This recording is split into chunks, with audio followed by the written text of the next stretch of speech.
find yourself dying way too much and way too often in Apex Legends. And I mean, are you completely lost? Like so lost you couldn't find your way to the sand in the middle of a desert? That's how difficult it is for you to get wins and to find success when you first drop down in this game? Well, you come to the right place. Today we're going to talk about 5 reasons you are dying too early in Apex Legends and how to fix it. Now, if you're not dying too early, this will also be a good video for those who are just wanting to get better, maybe some gameplay tips, some guides on one of their favorite games right now. In general, I'm going to talk about the 5 tenets of ways to exceed your expectations in the early game and come out on top. But of course, to do that, we have to first figure out what the hell is going wrong. Now, a lot of y'all think that landing in a Battle Royale is actually just RNG, but that's not the case. There are elements to it, but the whole goal of surviving early and winning games more often is limiting the amount of RNG that you have, essentially putting yourself in a position so that you can minimize the randomness in order to generate consistent results. That's what this video is going to talk about, and it's a weird way of thinking for people, but if you do it, you will start to succeed more and more every single game. Now, the first reason you might be dying in Apex Legends is because you're landing in a place that doesn't have a weapon. You're essentially betting your life on the roll of a dice, whether there's a good weapon in there or whether there's not, or whether there's a weapon at all. If you do not know where you're landing, if you do not have a weapon in mind or a location in mind,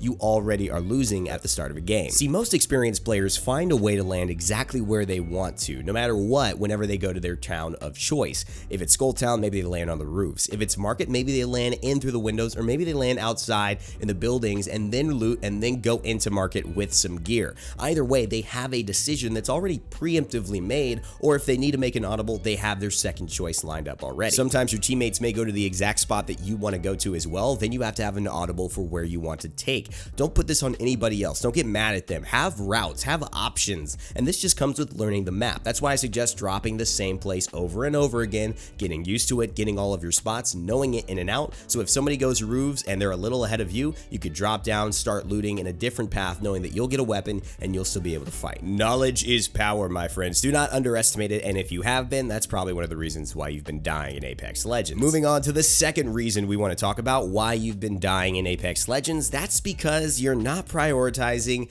high ground. Now, one of the most important things in any Battle Royale, take Fortnite, take Realm Royale, take PUBG, take Battlefield 5, take Apex Legends, high ground. Having the ability to look down on your opponent, have their headshot area exposed to you while you could peek, poke, and obviously maneuver without them seeing where you are is a huge advantage in this game, and not enough players take advantage of it early. Now, every character could take advantage of this a little bit better. Pathfinder can get to the high ground when things are wrong a lot easier than some of the other legends. That doesn't mean that you can't put yourself in a good landing position to have high ground and then slowly survey the scene and move down when you feel it's comfortable or you know that you have the drop on your opponent. I mean, just ask Anakin. He knows how bad it is when somebody else has the high ground. Also, if people are having to go to you, it's a lot harder for people, unless they are Pathfinder or Octane with a launch pad, to get to you versus you to get to them. All you have to do is drop down and you could be in a fight with them on the low ground. But if they want to go from low ground to high ground, it's a lot more difficult. They have to somehow scale a building. They have to somehow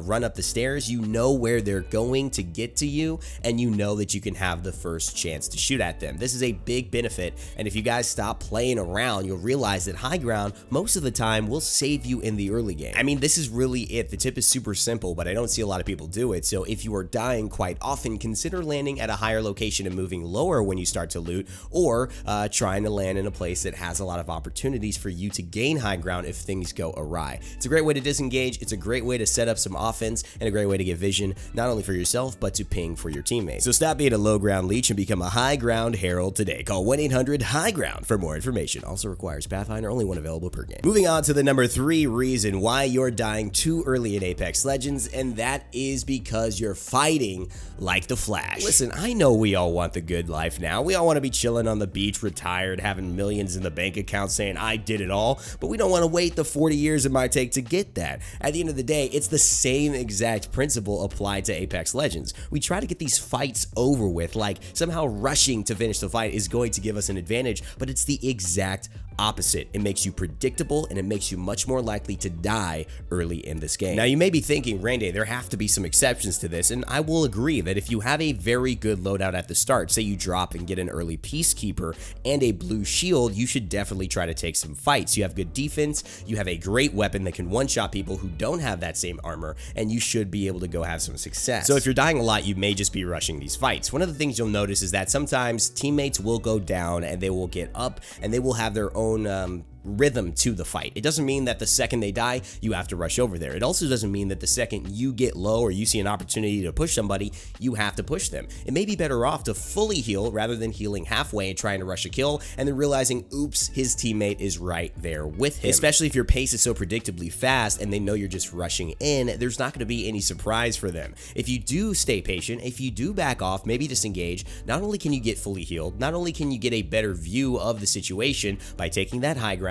making sure maybe, hey, you have some more time to loot and get a better weapon or a better shield, maybe just some more resources, but you also put yourself in a position to now put them on the back foot and questioning, where did he go? What's his plan? Is he gone? Did they retreat? Or are they coming back for me? Do I have to stay on alert or can I start looting? All of these things now apply to your opponent and not you. And disengaging can sometimes be the real key that shifts a fight in your favor. Now let's move on to the number 4 reason why you might be dying too early in Apex Legends, and that is because you're not giving the enemy their due credit. Now, the realness of this is that this happens as a part of human nature. We all do this, so don't feel like you are bad. I mean, it's what racism is about, right? Prejudice, bigotry, all these things are just people assuming something about somebody else's culture and how they're going to behave as an individual based on what they think about the group, and that's totally wrong. If somebody shows up with a Mozambique, you might just be saying, oh, this guy uses a Mozambique, he sucks. But what if he triple taps you and then you're just dead? Then you just wasted an opportunity where you probably could have won that fight if you just didn't underestimate that person.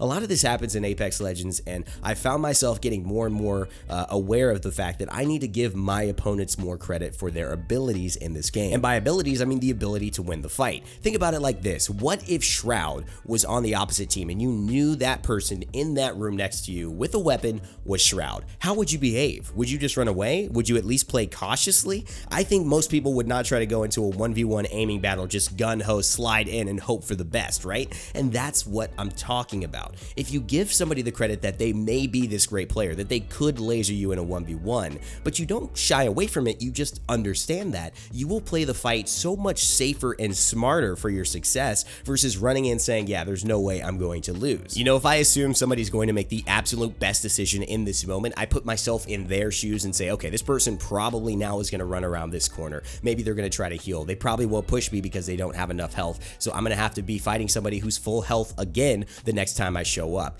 If they're not full health, that just makes it easier for me, but at least I've given them the benefit of the doubt. I'm not surprised now going in thinking, oh, he's one shot, and then finding out that he's full shield again. Look at all of these opportunities that we oftentimes just overlook to win a fight because we just assume that that person is bad and they didn't do anything like we would have done to give ourselves better options or better chances at winning. All right, guys, we're almost at the end of the video, and so just a reminder to leave a like if you did enjoy it, and of course, comment down below if you have any suggestions. You can subscribe if you want. It helps me to know that you like what I'm doing, and I'll make more of it, but just wanted to throw that out as well. Moving on to the very last thing that you're doing that's probably causing you to die too early in Apex Legends, and that's because you're doing exactly what the enemy expects you to do. Now, if you're giving the enemy credit in rule number 4 and hoping that they do what they're supposed to do so you can be prepared for worst case scenario, another aspect to that is that what happens if someone is doing that to you? What happens if people are expecting you to be a good player, giving you the benefit of the doubt, and they're waiting around the corner for you to push in a little too aggressively?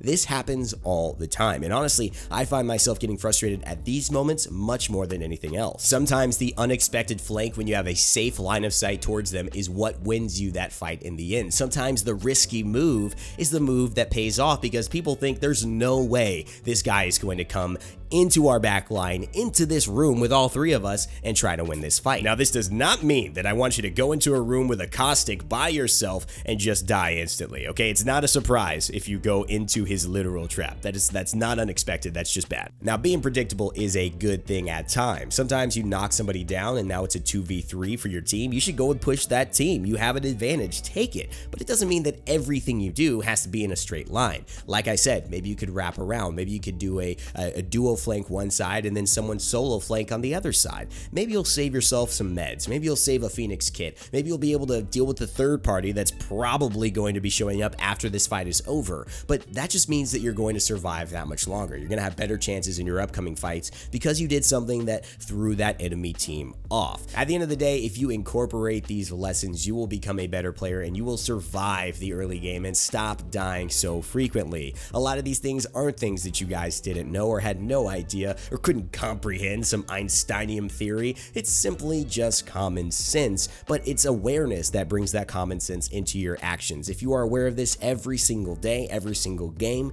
you will just incorporate it into your natural behavior and it will become that much easier to do it without actually thinking. Now, for my real OGs who watched to this point in the video, thank you guys so much for your support, and you have unlocked 2 bonus tips. We're going to talk about them very quickly because I didn't have room to add them in my 5 main tips, but I did want to talk about them. One, it's the caustic and the Pathfinder, and abilities in general and where you land. If you do want to survive early game, taking a Pathfinder to bunker isn't as successful as taking a caustic to bunker. Caustic is meant to be played indoors, and Pathfinder will probably be able to take advantage of places like, Skulltown and Thunderdome way better than a caustic would because he can get to that high ground with his grapple ability. And this goes for the Jump Master as well. Pay attention to the legends on your team. If there's a caustic flying with you, you might want to take him to bunker instead of Thunderdome like I just mentioned. Otherwise, you might be hurting your chances for your team to survive. Now, the final tip and the second bonus tip for how to stop dying early in Apex is to get good with bad guns. In this video, I wanted to show you guys specifically me doing well with the Mozambique as my sidearm. Yes, I had an R301 as well, but I also wanted to show you that a Mozambique can be useful and can get kills, especially early game. So the more that you avoid that, the more that you don't know how to use a P2020, a Mozambique, the more times you're just going to be saying, okay, fat L for me because I landed and that's all I found. If you can at least have some success with them, maybe down a player, break some shields, disengage from the fight, wait for some support from your teammates, you could still win the overall engagement if you know how to use these guns. All right, guys, that's it. Again, hit me with a comment on what you thought about the video. Leave a like if you enjoyed it and subscribe to stay tuned for more at Rain Day Gaming. Got a lot of cool things coming up this week, and I hope you all enjoy your lovely weekend. As always, my friends, remember to never give up, never stop gaming, and I'll see you all next time.